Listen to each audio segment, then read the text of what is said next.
Assalamualaikum warahmatullahi wabarakatuh. Waalaikumsalam warahmatullahi wabarakatuh. Apa kabar ibu-ibu? Alhamdulillah sehat. Alhamdulillah, terima kasih untuk kehadirannya pada kegiatan P2K2 kita pada siang hari ini. Alhamdulillah, puji dan syukur juga kita ucapkan kepada Allah Subhanahu wa Ta'ala karena kita diberikan kesempatan dan nikmat sehat untuk kembali berkumpul dalam kegiatan siang hari ini. Tak lupa juga salawat dan salam kita hadiahkan untuk Nabi Muhammad SAW dengan mengucap Allahumma sholli ala Sayyidina Muhammad wa ala ali Sayyidina Muhammad. Baik ibu-ibu, hari ini kita akan membahas modul 4 sesi 5. Sebelum kita lanjut pada modul hari ini, ibu-ibu masih ingat gak pelajaran kita yang sebelumnya? Masih ingat? Apa dek? Mendukung ibu dan ayah untuk melakukan stimulasi pada janin. Apa lagi? Permasalahan stunting. Masih ingat stunting apa ibu-ibu? Stunting adalah kondisi di mana anak tidak tumbuh tinggi sesuai dengan anak-anak seusianya. Baiklah, hari ini kita akan membahas tentang modul 4 sesi 5, pencegahan dan penanganan stunting melalui pemenuhan kesejahteraan bayi baru lahir dan ibu menyusui. Jadi kita akan membahas tentang ini. Modul 4 sesi 5 apa tadi ibu?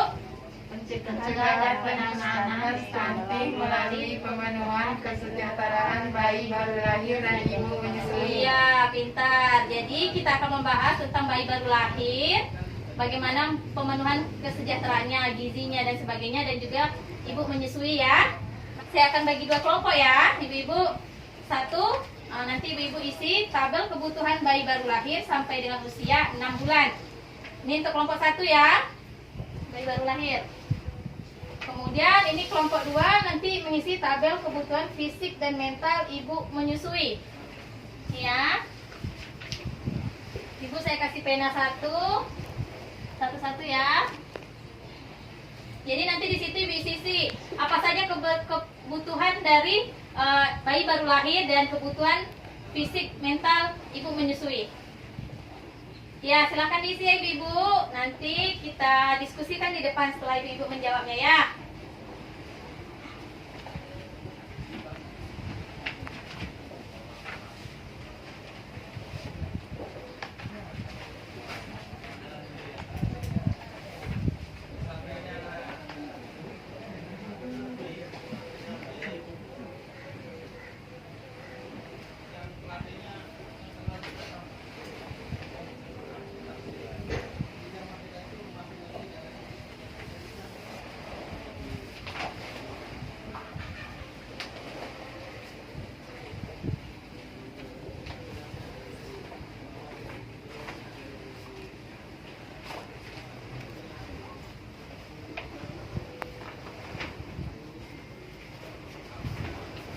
Ya, ibu. Pembahasan 2 tabelnya dimulai dari siapa nih? Kelompok 1 atau kelompok 2? Kelompok 1 silakan, ibu. Ibu siapa dulu? Ibu Zainab. Ayo, ini. Ibu menyusui ya? Bukan. Fisik dan mental ibu. Ibu menyusui kan? Ya, ibu menyusui. Sini ya, Bu. Jadi di sini kita akan membahas tentang tabel kebutuhan fisik dan mental ibu menyusui. Jadi ada 2 yang item yang harus kita penuhi, yaitu fisik ibunya dan juga mental si ibu. Jadi yang pertama itu apa Ibu Zainab? Fisiknya yang harus kita penuhi? Makanan yang bergizi. Makan yang bergizi. Makan yang bergizi itu seperti apa Ibu? 4 sehat 5 sempurna. 4 sehat 5 sempurna. Apa saja itu isinya? Tahu, tempe, sayuran, daging, susu. Apa lagi? Ikan. Ya, seperti ini ya. Ini saya ada tabelnya, isi piringku. Jadi di situ ada buah-buahan, ada sayur-sayuran, ada karbonnya, bisa nasi. Kita bisa pakai umbi-umbian, jagung. Ada juga lauk pauknya, bisa ayam, daging, ikan atau telur. Jadi untuk memenuhi gizi ini, ibu-ibu bisa memenuhinya dengan bantuan sosial yang diberikan ya. Jadi ibu bisa mengambil di warung bahan-bahan tersebut. Jadi bisa memenuhi gizi ibu menyusui. Siapa yang memberikan makanan bergizi itu? Suami, Iya, suami atau keluarga ibu menyusui. Kemudian mentalnya, apa yang harus dipenuhi mental ibu menyusui? perhatian dan kasih sayang. Perhatian dan kasih sayang. Siapa yang memberikannya? Suami dan keluarga. Suami dan keluarga. Iya, ini harus si ibu harus diberikan perhatian dan kasih sayang agar ibu merasa bahagia. Ketika sang ibu merasa bahagia, ibu akan menghasilkan ASI yang bagus untuk anaknya. Ketika ASI anak terpenuhi, itu akan menyebabkan anak tumbuh dan kembang secara sehat, secara baik. Jika anak tidak minum ASI dengan baik, maka pertumbuhan anak akan menjadi terhalang atau tidak baik. Bagus, terima kasih untuk Ibu Zainab. Dilanjutkan dengan, silakan duduk Bu ya. Dilanjutkan dengan Ibu Susi, silakan.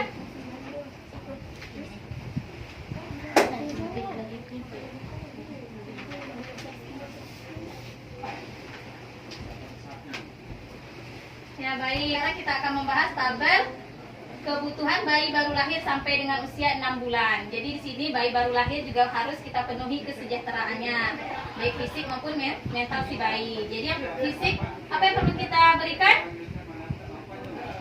Apa Bu? Iya, IMD. Apa itu IMD?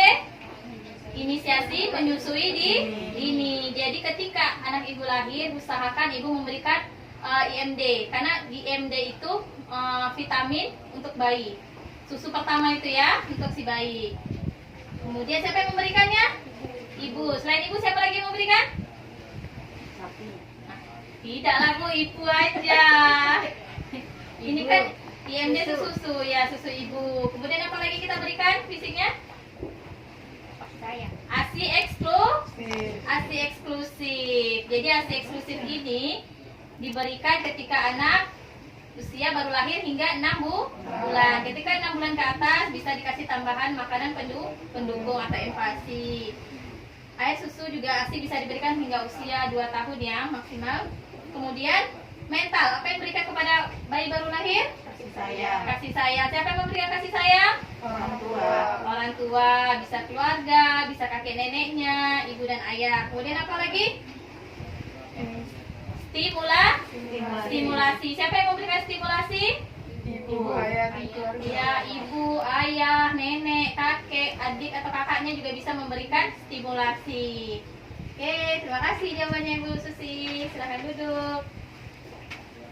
Jadi ibu sudah paham nih apa aja kebutuhan untuk pemenuhan kesejahteraan bayi baru lahir hingga usia 6 bulan dan ibu menyusui. Sudah ya. Kira-kira hambatan untuk ini bayi baru lahir, kira-kira pemberian ASI saat ini itu bisa dilaksanakan dengan baik atau tidak? Ada hambatannya tidak? Tidak. Hambatannya ada? Tidak. Mungkin asinya kurang banyak. Ya, ada biasa ibu muda asinya kurang banyak karena tidak makan makanan yang bergizi, tidak kurang makan sayur, apa lagi? Orang tua tidak tahu cara stimulasi. Ya, orang tua kurang memahami cara untuk menstimulasi. Apa lagi kira-kira hambatannya Bu? Kurang paham tentang IMD. Ya, kan terkadang itu orang tua kurang paham tentang bagaimana memberikan ASI pertama untuk bayinya. Kemudian apa lagi Ibu hambatannya? Kurang persiapan mental untuk bagi ibu-ibu muda nih yang umur masih tamat sekolah, biasa langsung menikah, kemudian hamil dan melahirkan. Biasanya kurang pengetahuan memberikan ASI eksklusif, memberikan IMD untuk bayinya, sehingga kesejahteraan bayi baru lahir kurang terpenuhi dengan baik. Ini menyebabkan anak stunting, sudah pemenuhan gizinya kurang, tidak pemberian ASI, ibu tidak bahagia, tidak ada dorongan suami, biasa suaminya pergi atau tidak memperhatikan si ibu. Kemudian apa lagi? Hambatan untuk ibu menyusui. Kira-kira apa ya? Hambatan untuk ibu menyusui. Iya, makanan yang bergizi. Biasa kan ibu-ibu tuh banyak pantangan dari orang tuanya. Tidak boleh makan ini, tidak boleh makan itu. Apa lagi? Kurang perhatian dari suami atau keluarganya. Apa lagi?